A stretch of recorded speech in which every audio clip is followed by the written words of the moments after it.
శాశ్వతమైన ప్రేమతో మనల్ని ప్రేమిస్తున్నారు యేసు ప్రభువారు. మన కొరకు ఆయన శిలువ మీద ప్రాణం పెట్టారు. ఆయన నమ్మిన వారందరికీ ఉచితంగా రక్షణ ఇస్తున్నారు.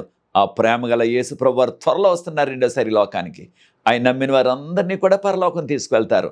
ఆ ప్రేమ గల యేసు ప్రభు నామం పేరట మిమ్మల్ని అందరినీ కూడా మన కడవరి కాలం కార్యక్రమానికి ఆహ్వానిస్తున్నాను. ప్రియ సోదరి సోదరులారా, మనము గత 2 ఎపిసోడ్లో 10 ఆజ్ఞల ప్రాముఖ్యతను గురించి బైబిల్ గ్రంథం నుండి నేర్చుకుంటున్నాం. ఇది 3వ ఎపిసోడు. అనేకమైన విషయాలు ఉన్నాయి కనుక వచ్చే ఎపిసోడ్లో కూడా మరికొన్ని విషయాలు బైబిల్ గ్రంథం నుండి 10 ఆజ్ఞల ప్రాముఖ్యతను గురించి మనం నేర్చుకోబోతున్నాం. ప్రార్థన చేసుకుని ఈ 3వ ఎపిసోడ్లో కొనసాగుదాం. ప్రార్థన.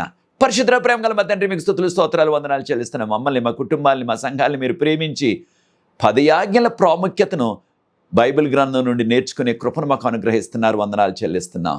ఈ కార్యక్రమాన్ని ఎవరైతే వీక్షిస్తున్నారో వారు ప్రత్యేకంగా ఆశీర్వదించండి. ఎవరైతే ఈ యొక్క పరిచర్య ముందు కొనసాగటానికి సహకరిస్తున్నారో వారందరినీ కూడా ఆశీర్వదించండి. ఈ లోతైన మర్మాలు తెలుసుకోవటానికి పరలోకపు జ్ఞానాన్ని మాకు ప్రసాదించండి. పరిశుద్ధాత్మతో మమ్మల్ని నింపండి. ఈ 10 ఆజ్ఞల ప్రాముఖ్యతను మేము నేర్చుకుని దాని ద్వారా మీరు అక్కడ వచ్చినప్పుడు మీరు అక్కడ ఎత్తబడే ఆ జనాంగంలో మేముండే ఆ కృప దయచేయవలసిందని, మీరే మహిమ ఘనత పొందమని యేసు ప్రభువారి పరిశుద్ధమైన నామమును బట్టి ప్రార్థిస్తున్నాను తండ్రి. ఆమేన్. ప్రియ సోదరి సోదరులారా, ఈ కార్యక్రమాలు లేమెన్ మినిస్ట్రీస్ ద్వారా మనకి అందించబడుచున్నవి. గత ఎపిసోడ్లో 2వ ఎపిసోడ్లో మనము 10 ఆజ్ఞలలో మొదటి 4 ఆజ్ఞలను ధ్యానించాం. నిర్గమకాండం 20వ అధ్యాయం 1 నుంచి 11 వచనాల వరకు. ఇది ఈ 3వ ఎపిసోడ్లో నిర్గమకాండం 20వ అధ్యాయం 12 నుంచి 21 వరకు ఉన్న వాక్య భాగాన్ని ధ్యానించబోతున్నాం. ఈ వాక్య భాగంలో 5వ ఆజ్ఞ నుండి 10వ ఆజ్ఞ వరకు కూడా చెప్పబడ్డవి కనుక ఇది 5వ ఆజ్ఞ నుండి 10వ ఆజ్ఞ వరకు అనగా 6 ఆజ్ఞలను మనం ధ్యానించబోతున్నాం. ఇవి మానవులకు మధ్య ఉండవలసిన సంబంధాలు. మనకు తెలిసిన రీతిగా దేవుడు ఈ 10 ఆజ్ఞలు కూడా సీనాయి పర్వతం నుండి ఆయన సొంత స్వరంతో చెప్పారు. తర్వాత ఈ 10 ఆజ్ఞలను దేవుడు 2 రాతి పలకల మీద రాసి మోషే గారికి ఇచ్చారు. మోషే గారు వాటిని తీసుకొచ్చారు. వాటినే తర్వాత మందసపు పెట్టెలో భద్రపరచమని ప్రభువు చెప్పారు. ఆ రీతిగా వారు చేశారు. అనేక మంది బైబిల్ పండితులు అనేది ఏమిటంటే ఈ 2 రాతి పలకలలో మొదటి రాతి పలకలో మొదటి 4 ఆజ్ఞలు ఉన్నవని, 2వ రాతి పలకలో 5వ ఆజ్ఞ నుండి 10వ ఆజ్ఞ వరకు ఉన్నవని బైబిల్ పండితులు అంటున్నారు. ఈ 2 రాతి పలకల మీద ఏమి ఉన్నవి అనే వివరాలు మనకు బైబిల్ గ్రంథంలో లేవు. అయితే ప్రియ సోదరి సోదరులారా, మొదటి 4 ఆజ్ఞలు కూడా దేవునికి సంబంధించినవి కనుక మనకి దేవునికి మధ్యన ఉండవలసిన ఆ యొక్క ఆధ్యాత్మిక సంబంధం గురించి ఉన్న ఆజ్ఞలు మొదటి 4 ఆజ్ఞలు. వాటిని మనం గత కార్యక్రమంలో ధ్యానించాం. 2వ రాతి పలక మీద ఉన్నవి మానవులకు మధ్య ఉండవలసిన సంబంధాలు, హ్యూమన్ రిలేషన్స్ అంటున్నాం ఇంగ్లీష్లో. వాటిని గూర్చి ఈ దినాన్ని మనం ధ్యానించబోతున్నాం. అయితే ప్రియ సోదరి సోదరులారా, దేవుడు ఈ రీతిగా 10 ఆజ్ఞలను ఇశ్రాయేలు ప్రజలందరికీ కూడా సీనాయి పర్వతం మీద నుంచి ఆయన సొంత స్వరంతో వివరించారు. ఆ దినాన్న దేవుడు ఈ సీనాయి పర్వతం మీదకి దిగి వచ్చినప్పుడు ఎలా కనిపించింది సీనాయి పర్వతం? సీనాయి పర్వతం అంతా కూడా దట్టమైన పొగతో నిండిపోయింది, దట్టమైన మేఘాలతో నిండిపోయింది, పెద్ద పెద్ద ఉరుములు, పెద్ద పెద్ద మెరుపులు. దాంతోపాటు పర్వతం అంతా కూడా ఊగిపోయింది ఏకంగా. ఈ విషయాన్ని మనం నిర్గమకాండం 19వ అధ్యాయం 18వ వచనంలో గమనిస్తున్నాం. అదే రీతిగా నిర్గమకాండం 20వ అధ్యాయం 18వ వచనంలో గమనించినట్లయితే ఇశ్రాయేలు ప్రజలందరూ కూడా ఎంతమంది ఉన్నారని నేర్చుకున్నాం? దాదాపుగా 20 లక్షలకు పైగా ఉన్నారు. వారందరూ కూడా ఆ సీనాయి పర్వతం కంపించిపోవటం చూచి, పెద్ద పెద్ద ఉరువులు మెరుపులు చూచి, దేవుని యొక్క స్వరం ఎంతో గంభీరంగా వినబడుతుంటే భయపడి వెనక్కి వెళ్ళిపోయినట్లుగా నిర్గమకాండం 20వ అధ్యాయం 18వ వచనంలో గమనిస్తున్నాం. అప్పుడు ఇశ్రాయేల్ ప్రజలందరూ కూడా మోషే గారిని ఒక కోరిక కోరారు. అయ్యా మోషే గారు, దేవుడు ఇంత ప్రభావంతో, ఇంత మహిమతో, ఇంత శబ్దంతో మాట్లాడుతున్నారు. ఆయన మాతో ఈ విధంగా మాట్లాడటం కొనసాగించినట్లయితే మేము గతించిపోతాం, మేమెంతో భయంతో ఉన్నాం, మేము గతించిపోతామేమో అని భయపడి, మోషే నీవే దేవుని మాటలు విని ఆ మాటలు మాకు చెప్పు, మేము నమ్ముతాం అన్నారు. అప్పుడు మోషే గారు అన్నారు, ఇశ్రాయేలు ప్రజలారా, నా ప్రజలారా, మీరు భయపడొద్దు. దేవుడు ఈ రీతిగా ఆయన మహిమతో ప్రభావంతో ఈ 10 ఆజ్ఞలు దేనికి వివరిస్తున్నారంటే, దేవుని యందు మనం భయభక్తులు కలిగి ఉండాలని. దేవుడు ఎంత గొప్పవాడో, ఆయన సర్వశక్తిని కొంతైనా సరే మనం గ్రహిస్తామని, దాని ద్వారా మనం పాపం చేయకుండా ఉంటామని. అనగా దేవుడిచ్చిన ఈ 10 ఆజ్ఞలు కూడా మనం పాపం చేయకుండా ఉండాలని, దేవుని భయంతో భక్తితో మనం ఆయన ఆరాధించాలని మోషే గారు చెప్పారు. ఈ విషయాన్ని మనం నిర్గమకాండం 20వ అధ్యాయం 20వ వచనంలో గమనిస్తున్నాం. కనుక ప్రియ సోదరి సోదరులారా, ఈ యొక్క 10 ఆజ్ఞలు ఇవ్వబడ్డది ఒట్టి ఇశ్రాయేలీలకు మాత్రమే కాదు సుమా. చాలామంది ఈ విషయంలో పొరపడుతున్నారు. ఈ యొక్క ఆజ్ఞలు దేవుని నమ్మే ప్రతి వారు కూడా రెండవ రాకడ వచ్చే వరకు కూడా, వారు ఎవరైనా ఏ తరములో ఉన్నా సరే అందరికీ కూడా వర్తిస్తాయి. 10 ఆజ్ఞలు మనందరం కూడా పాటించాలి. ఒక్కసారి క్లుప్తంగా జ్ఞాపకం చేసుకుందాం. మొదటి 4 ఆజ్ఞలు గత 2వ ఎపిసోడ్లో వాటిని మనం ధ్యానించాం. ప్రభువు అన్నారు, నేను మీ దేవుడైన యెహోవాను, మిమ్మల్ని నేను ఐగుప్తు యొక్క అనగా ఈజిప్ట్ యొక్క దాసత్వం నుంచి విడిపించాను, కనుక మీరు నన్నే పూజించండి, నీకు ఏ దేవుణ్ణి కూడా పూజించవద్దు అని ఎంతో ఖచ్చితంగా చెప్పారు. ఈ విషయాన్ని మనం నిర్గమకాండం 20వ అధ్యాయం మొదటి 3 వచనాల్లో గమనించాం. అదే రీతిగా ప్రభువు అన్నారు, మీరు ఆకాశమందు కానీ భూమి మీద కానీ భూమి క్రింద ఉండు దేనిని కూడా పూజించొద్దు, వాటికి విగ్రహాలు చేయొద్దు, వాటికి సాగిలపడవద్దు అని చెప్పారు. అనగా ఆకాశంలో ఉండే ఆ జ్యోతులు, సూర్యుడు, చంద్రుడు, నక్షత్రాలు, భూమి మీద ఉండే చెట్లు, నదులు, పర్వతాలు, జంతువులు, పక్షులు, మనుషులు దేనిని కూడా పూజించవద్దు, దేనికి విగ్రహాలు చేయొద్దు మీరు అని ఎంతో ఖచ్చితంగా చెప్పారు. ఆ విషయాన్ని మనం నిర్గమకాండం 20వ అధ్యాయం 4వ వచనంలో గమనిస్తున్నాం. అది 2వ ఆజ్ఞ. 3వ ఆజ్ఞ ప్రభువు అన్నారు, నా నామాన్ని మీరు వ్యర్థముగా వినియోగించవద్దు, వ్యర్థముగా ఉచ్చరించవద్దు. అనగా దేవుని నామం పేరట కానీ, దేవుని యొక్క వాక్యమైన బైబిల్ గ్రంథం మీద కానీ, ఆయన పొందిన సిలువ మీద కానీ దేని మీద కూడా మనం ప్రమాదం చేయొద్దు, వాగ్దానాలు చేయొద్దు, ఒట్టు పెట్టుకోవద్దు.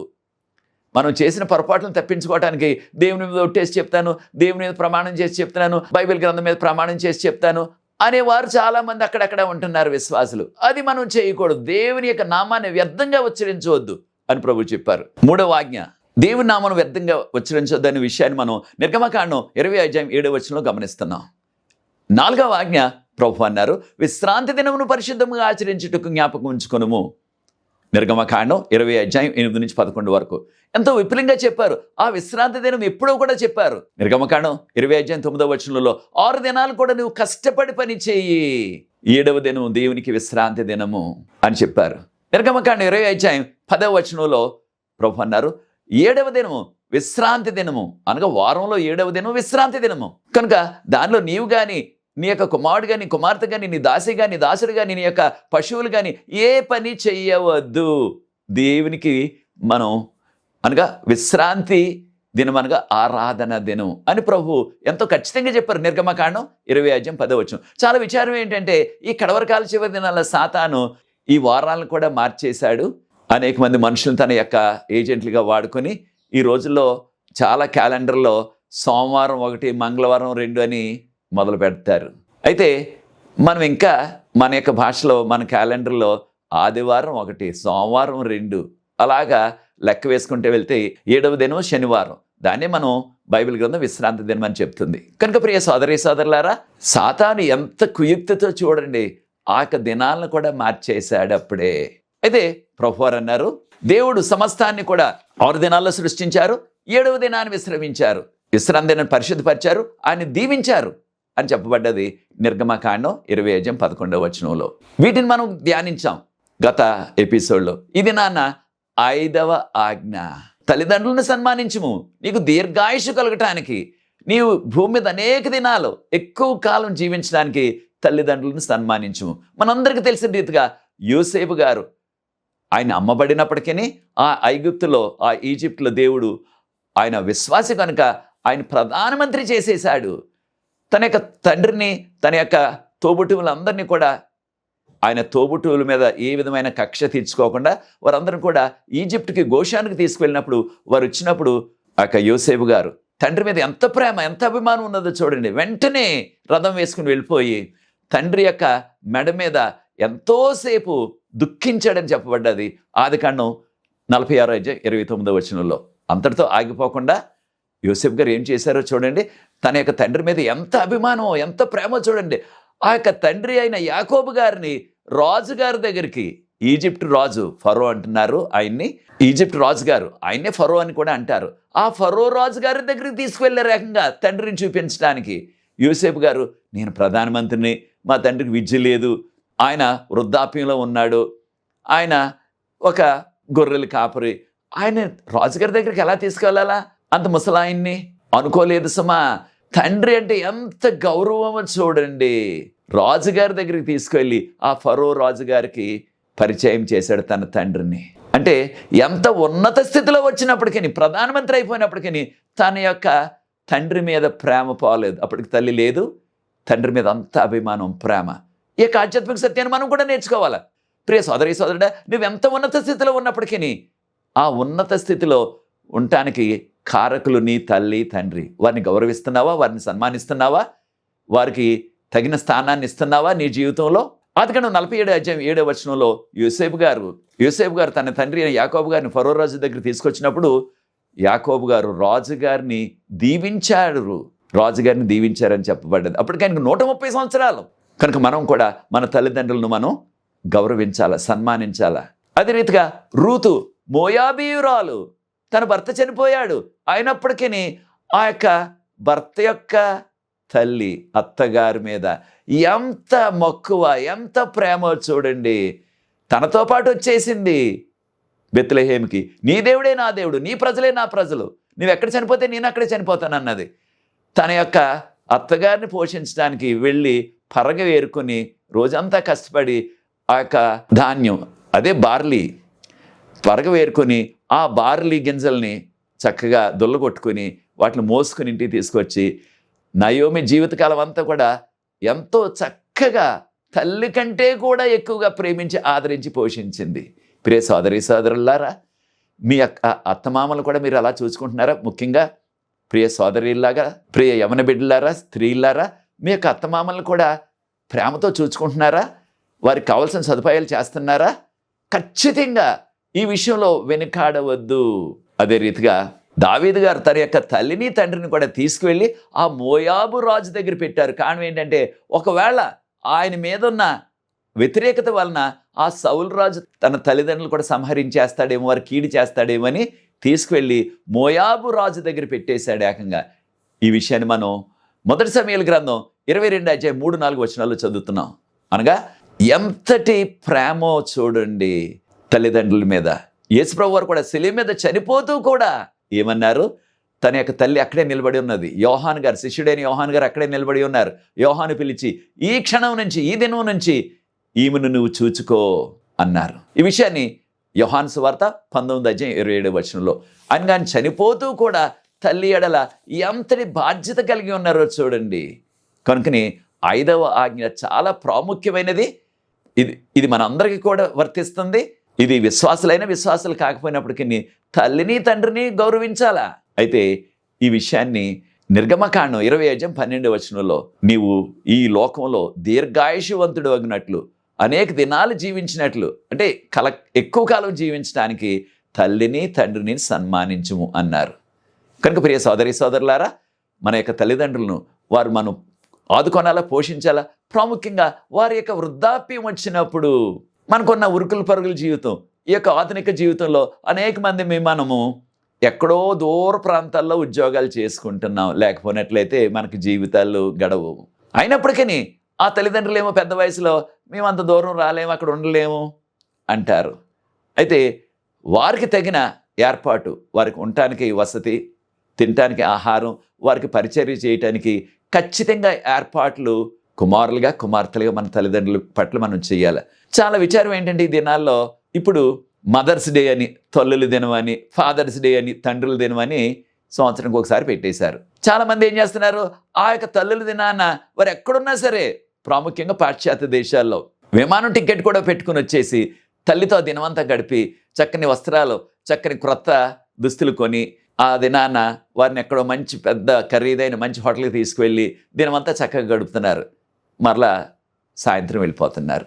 ఇక వచ్చే సంవత్సరం వరకు మళ్ళీ వారి గురించి పట్టించుకోవటం లేదు. అయితే ఆ విధంగా సంవత్సరానికి ఒకసారి వచ్చి వారికి కొత్త వస్త్రాలు కొని వారికి ఏదో దండేసి పువ్వులు ఇచ్చి వారిని కౌగిలించుకొని నిన్ను ప్రేమిస్తున్నాను అమ్మా, నిన్ను ప్రేమిస్తున్నాను నాన్న అని చెప్తే సరిపోదు. వృద్ధాప్యంలో వారి అవసరాలు తీర్చడానికి ఒకవేళ మనం దూర ప్రాంతంలో ఉన్నట్లయితే, ఒకవేళ విదేశాల్లో ఉన్నట్లయితే ఉద్యోగరీత్యా తప్పకుండా వారికి కావలసిన అవసరతలన్నీ కూడా ఏర్పాటు చేయవలసిన బాధ్యత కుమారులుగా కుమార్తెలుగా మన మీద ఉన్నది. ఒకటి తల్లిదండ్రులే కాదు, అత్తమామలు కూడా చూసుకోవాలా. ఇది 5వ ఆజ్ఞ. 6వ ఆజ్ఞ చూడండి, నరహత్య చేయరాదు. మనందరికీ తెలిసిన రీతిగా కయ్యోను తన సొంత తమ్ముడైన ఏబేలుని చంపేశాడు. ఆదికాండం 4వ అధ్యాయం 8వ వచనంలో. మనకున్న గణాంకాల ప్రకారంగా ప్రపంచంలో ఏదో మూల నిమిషానికి ఒక మర్డర్ జరుగుతుందట. ఎంత ఘోరమో చూడండి. అయితే ప్రియ సోదరి సోదరుడా, ఎంత ఖచ్చితంగా ప్రభు చెప్తున్నారో చూడండి, నరహత్య చేయవద్దు. కారణం మనం ఎవరికీ కూడా ప్రాణం పోయలేం, ప్రాణం ఇవ్వలేము. కనుక ప్రాణం తీయటానికి మనకు హక్కు లేదు. మన సొంత ప్రాణాన్ని మనం తీసుకోవటానికి కూడా, అనగా ఆత్మహత్య చేసుకోవటానికి కూడా హక్కు లేదు. కారణం ఆ ప్రాణం నీది కాదు, దేవుడిచ్చినది ప్రాణం. మనకున్న ప్రాణం దేవుడిచ్చారు. కనుక మన సొంత ప్రాణాన్ని పరిస్థితులను బట్టి మనం ఆత్మహత్య చేసుకోకూడదు. దేవుని బిడ్డలుగా దేవుని యొక్క చిత్తంలో ఎప్పుడు మరణం వస్తే అంతవరకు వేచి ఉండాలి. అది అనారోగ్యమైనా, క్యాన్సర్ అయినా, ఎటువంటి ఒడిదుడుకులైనా సరే ఆత్మహత్య వైపు వెళ్ళకూడదు. ఎవరిని చంపకూడదు, మన ప్రాణం మనం కూడా తీసుకోకూడదు. ఈ విషయాన్ని నిర్గమకాండం 20వ అధ్యాయం 13వ వచనంలో మనం చదువుతున్నాం. నరహత్య చేయవద్దు. అలాగే 7వ ఆజ్ఞ. 7వ ఆజ్ఞ, వ్యభిచరింపవద్దు. యేసుప్రభువు ఈ లోకంలో ఉన్నప్పుడు చెప్పారు, నిన్ను వలే నీ పొరుగు వారిని ప్రేమించుము. మత్తయి సువార్త 22వ అధ్యాయం 39వ వచనంలో. మన వలే మన యొక్క పొరుగువారిని మనం ప్రేమించినట్లయితే అప్పుడు మన యొక్క పొరుగువాని భార్యతో వ్యభిచారం చేయగలమా? లేకపోతే పొరుగువాని భర్తతో వ్యభిచారం చేయగలమా? మనం ప్రేమించుకున్నట్లయితే, మన యొక్క పొరుగువారిని కూడా మనలాగే ప్రేమించుకున్నట్లయితే మనకు ఎవరు కీడు చేయకూడదని మనం కోరుకుంటాం, మనకెవరు హాని చేయకూడదని కోరుకుంటాం. అలాగే ఇతరులకు కూడా కీడు చేయకూడదు, హాని చేయకూడదు, వారి యొక్క కుటుంబంలో కూడా నిప్పులు వేయకూడదు అనగా ఇక వ్యభిచార కార్యాల ద్వారా అని మనం అందరం కూడా ఆ ప్రేమతో ఒకరినొకరు సహోదరి సహోదరులాగా మనం ప్రవర్తిస్తాం. కనుక ఎంతో విపులంగా 7వ ఆజ్ఞ నిర్గమకాండం 20వ అధ్యాయం 14వ వచనంలో, నిర్గమకాండం 20వ అధ్యాయం 14వ వచనంలో వ్యభిచరింపవద్దు అని ప్రభువు చెప్పారు. ప్రియ సోదరి సోదరులారా, అయితే యోసేపు గారు మనందరికీ తెలుసు, అని పెద్ద శోధన వచ్చేసింది. ఆ పోతీఫర్ గారు భార్యే బలవంతం చేసింది వ్యభిచారం చేయమని తనతో. అప్పుడు ఆయన అక్కడి నుంచి పారిపోయాడు. ఏకంగా ఇంత ఘోరమైన పెద్ద పాపాన్ని, ఇంత ఘోరమైన పాపాన్ని దేవుని దృష్టిలో నేను ఎలా చేయాలా? చెయ్యను. నేను, నాకు ఏ కష్టం వచ్చినా సరే, ఎంత ప్రమాదం వచ్చినా సరే ఈ పాపమును నేను చెయ్యను అని అక్కడి నుంచి పారిపోయాడు. ఏకంగా ఒక్క క్షణం అక్కడ నిలబడినట్లయితే తను ఆ వ్యభిచార కార్యంలోకి లాగేసేది ఆ స్త్రీ. అక్కడి నుంచి పారిపోయాడు. కనుక ప్రియ సోదరి సోదరులారు, మనం కూడా ఈ యొక్క ఆధ్యాత్మిక సత్యాన్ని నేర్చుకోవాలి. ఎప్పుడైనా సరే మనం అటువంటి వ్యభిచార శోధనకు దగ్గర వచ్చినట్లయితే అక్కడి నుంచి పారిపోవాలి. దగ్గర ఉన్నట్లయితే సాతానుడు ఆ వ్యభిచారంలోకి నెట్టేస్తాడు. మనం పరలోకానికి అర్హులము కాము. ఈ విషయాన్ని ఆదికాండం 39వ అధ్యాయం 12వ వచనంలో యోసేపు ఏ రీతిగా ఆ వ్యభిచార పాపం నుంచి పారిపోయాడో అనే విషయాన్ని మనం చదువుతున్నాం. ప్రియ సోదరి సోదరులారా, మరొక విషయాన్ని కూడా మనం గమనించాలి. అదేంటంటే ప్రభువారు అన్నారు 8వ ఆజ్ఞ, దొంగిలింపవద్దు. అనేక మంది దొంగతనాలు చేస్తున్నారు. ఇతరులు డబ్బు కొట్టేస్తున్నారు వారి జేబులోది, వారి ప్రక్కింట్లో ఉన్నవారు, లేకపోతే ఇతరుల ఇంటిలో, ఇతరుల యొక్క తోటలో ఉన్న ఆ కూరగాయలు పండ్లు కూడా దొంగిలించేవారు ఉంటున్నారు. రకరకాల దొంగతనాలు జరుగుతున్నాయి ఈ లోకాల్లో. రకరకాల దొంగతనాలు మనం వింటున్నాం, వార్తల్లో చూస్తున్నాం. అయితే ప్రియ సోదరి సోదరులారా, దేవుని బిడ్డగా మనము దొంగతనాలు చెయ్యరాదు. మనకున్న అవసరాలు ఏదున్నప్పటికీ ప్రభువుని అడిగినట్లయితే ఖచ్చితంగా ఆయన చిత్తంలో ఆ అవసరాన్ని తీరుస్తారు. అంతేగాని మనము దొంగతనం చేయకూడదు. కనుక ఈ విషయాన్ని మనం చాలా జాగ్రత్తగా గుర్తుంచుకోవాలా. ఈ విషయాన్ని నిర్గమకాండం 20వ అధ్యాయం 15వ వచనం, నిర్గమకాండం 20వ అధ్యాయం 15వ వచనంలో నీవు దొంగతనం చేయవద్దు అని ప్రభు ఎంతో విపులంగా చెప్పారు. కనుక ఎటువంటి పరిస్థితి వచ్చినప్పటికీ ఎంత ఇబ్బంది వచ్చినప్పటికీ మనకు ఆర్థికంగా దొంగతనం వైపు వెళ్ళకూడదు. కారణం దేవుని బిడ్డలుగా మనం సత్యవంతులుగా ఉండాలా. కారణం యేసు ప్రభు సత్యవంతుడు. నేను సత్యమునై ఉన్నానన్నారు ఆయన. ఆయనను నమ్ముకున్న విశ్వాసులుగా మనము కూడా సత్యవంతులుగా ఉండాలి. దొంగతనాలు చేయకూడదు. దొంగలు పరలోకంలో ప్రవేశించరని 1 కొరింథీ 6:9-10 చెప్పబడ్డది. ప్రభువారు ఎంతో విపులంగా చెప్పారు. 9వ ఆజ్ఞ అబద్ధ సాక్ష్యము పలుకరాదు. ఈ కడవరకాల చివరి దినాల్లో ఇది చాలా సవాళ్ళు వచ్చేసాయి దీనివలన. కారణం ఏదో కాస్త డబ్బులు ఆశించి ఎవరో కాస్త లంచం ఇస్తానన్నారని, లేకపోతే ఎవరో కాస్త లంచం ఇస్తానన్నారని, లేకపోతే ఏదైనా ఒక పదవి ఇస్తానన్నారని, లేకపోతే ఏదో రాజకీయంగా మనకి ఎదుగుదల వస్తుందని చాలామంది ఏం చేస్తున్నారు, అబద్ధ సాక్ష్యాలు చెప్తున్నారు. న్యాయస్థానానికి వెళ్ళి కోర్టులో కూడా అబద్ధ సాక్ష్యాలు. ప్రియ సోదరి సోదరుడా, మనము ఎవరి మీద కూడా అబద్ధ సాక్ష్యం చెప్పరాదు.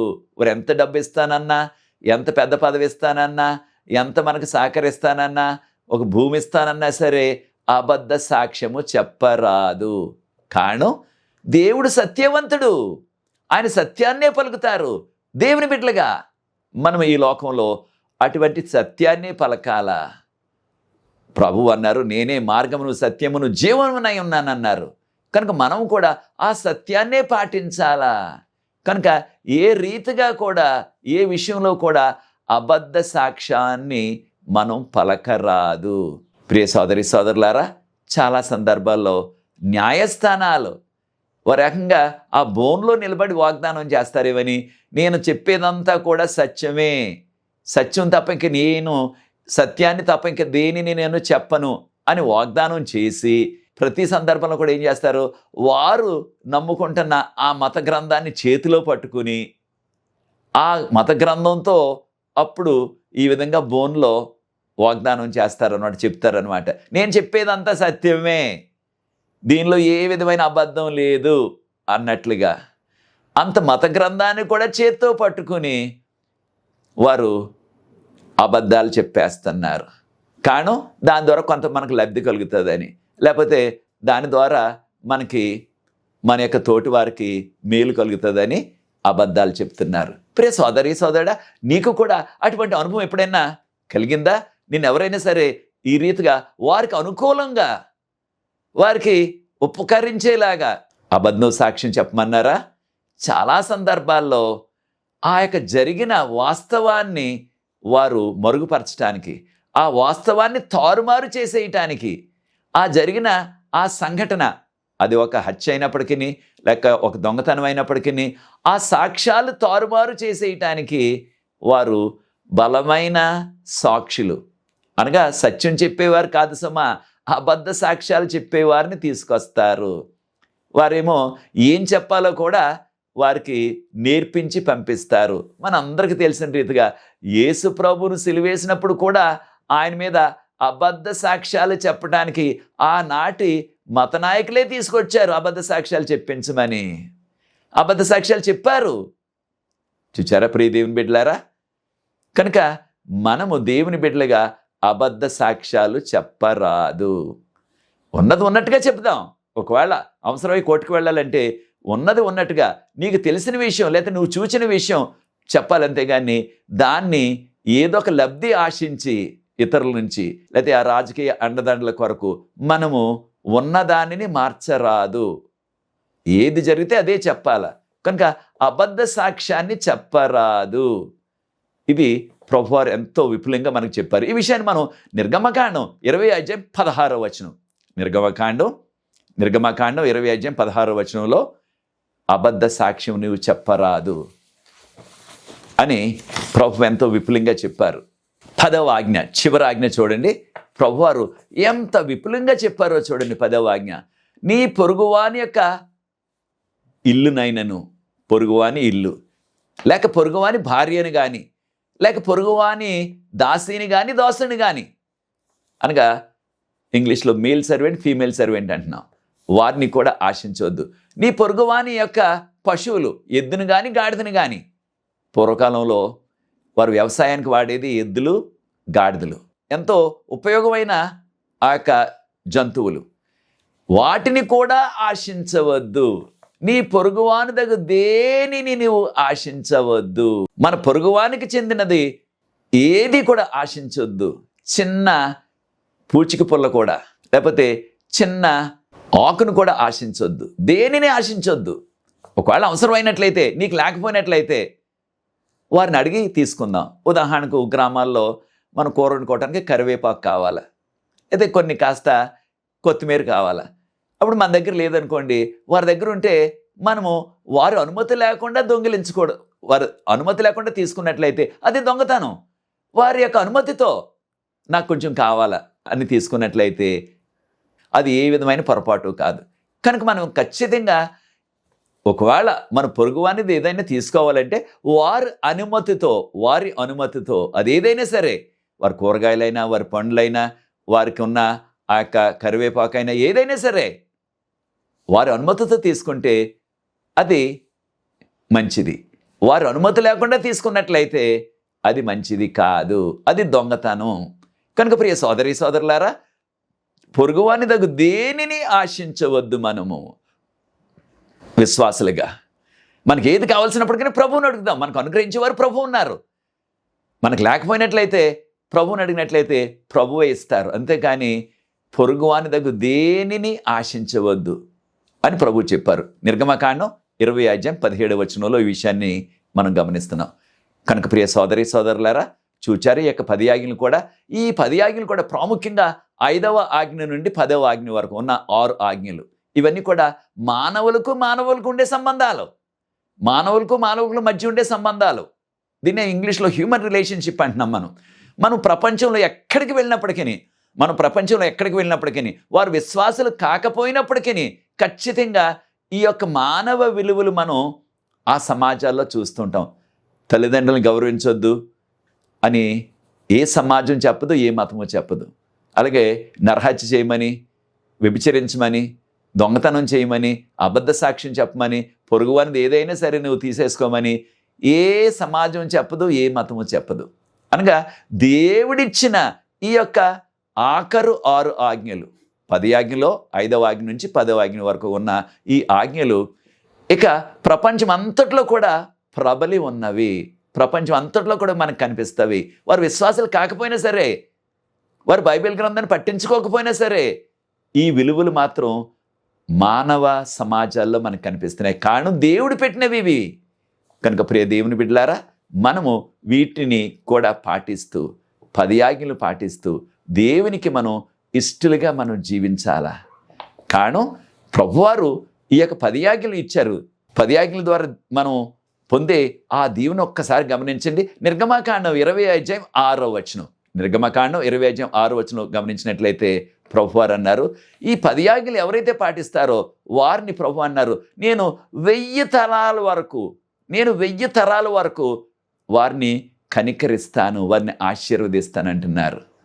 అంటే మనం ప్రభు నమ్ముకొని ఆ 10 ఆజ్ఞలు కూడా మనం అనుసరించినట్లయితే అనుదిన జీవితంలో దానివలన ఆధ్యాత్మికంగా, శారీరకంగా కూడా దీవించబడతాం. మనతో పాటు మన యొక్క రాబో తరతరాలు కూడా దీవించబడతారు. 1000 తరాలు అన్నారు ఏకంగా. అంటే అంత గొప్ప ఆశీర్వాదం 10 ఆజ్ఞలలో ఉన్నది. కనుక ప్రియ సోదరి సోదరులారా, ఈ 10 ఆజ్ఞలను అనుసరించి దేవుని యొక్క మెండైన ఆధ్యాత్మిక, శారీరక దీవెనలు మనం పొందుదాం. వచ్చే కార్యక్రమంలో మరికొన్ని విషయాలు నేర్చుకుందాం. అది నీ నిర్ణయం అయినట్లయితే, నేను కూడా ప్రభు యొక్క 10 ఆజ్ఞలు పాటించి నేను నా కుటుంబం మెండైన దీవెనలు పొందాలా అని నువ్వు కోరుకుంటున్నట్లయితే నాతో ఏకీవించండి. ప్రార్థించి ఈ 3వ ఎపిసోడ్ ముగిస్తాను. ప్రార్థన. పరిశుద్ధ ప్రేమగల మా తండ్రి, మీకు స్తుతులు, స్తోత్రాలు, వందనాలు చెల్లిస్తున్నాం. ఈ యొక్క వర్తమానాన్ని వీక్షిస్తున్న ప్రతి వ్యక్తిని, కుటుంబాన్ని ఆశీర్వదించి మీ 10 ఆజ్ఞలు పాటిస్తూ మీకు యోగ్యమైన కుమారులుగా, కుమార్తెలుగా జీవిస్తూ మేము మెండైన ఆధ్యాత్మిక, శారీరక దీవెనలు పొందే కృప దయచేయమని, ఈ పరిచర్య ముందు కొనసాగడానికి ఎవరైతే సహకరిస్తున్నారో వారిని ప్రత్యేకంగా దీవించండి. నీ కృపా సన్నిధి మాతో ఉంచవలసిందని యేసు ప్రభువు వారి పరిశుద్ధమైన నామమును బట్టి ప్రార్థిస్తున్నాను తండ్రి, ఆమేన్. ప్రియ సోదరి సోదరులారా, ప్రభు మిమ్మల్ని ప్రేమించినట్లయితే ఈ పరిచర్య ముందు కొనసాగడానికి మీరు కూడా పరిచర్యలు పాలుభాగస్తులు అవ్వండి. తెర మీద వచ్చే నంబర్కి సంప్రదించినట్లయితే వివరాలు మీకు అందిస్తాం. మీరు కూడా మీరు కూడా పరిచర్యలు పాలుభాగస్తులు అవ్వండి. మీకు ఎటువంటి ప్రార్థన అవసరం ఉన్నప్పటికీ మాతో పంచుకున్నట్లయితే మీ కొరకు ప్రత్యేకంగా ప్రార్థిస్తాం. అనేకమైన ప్రార్థనకు ప్రభు జవాబిస్తున్నారు. మనకు ప్రార్థనా బృందం ఉన్నది. ఈ యొక్క అవకాశాన్ని మీరు కూడా సద్వినియోగం చేసుకోండి. ప్రభు మిమ్మల్ని ప్రత్యేకంగా దీవించుగాక. 4వ ఎపిసోడ్లో, వచ్చే ఎపిసోడ్లో మరలా కలుసుకుందాం. God bless you.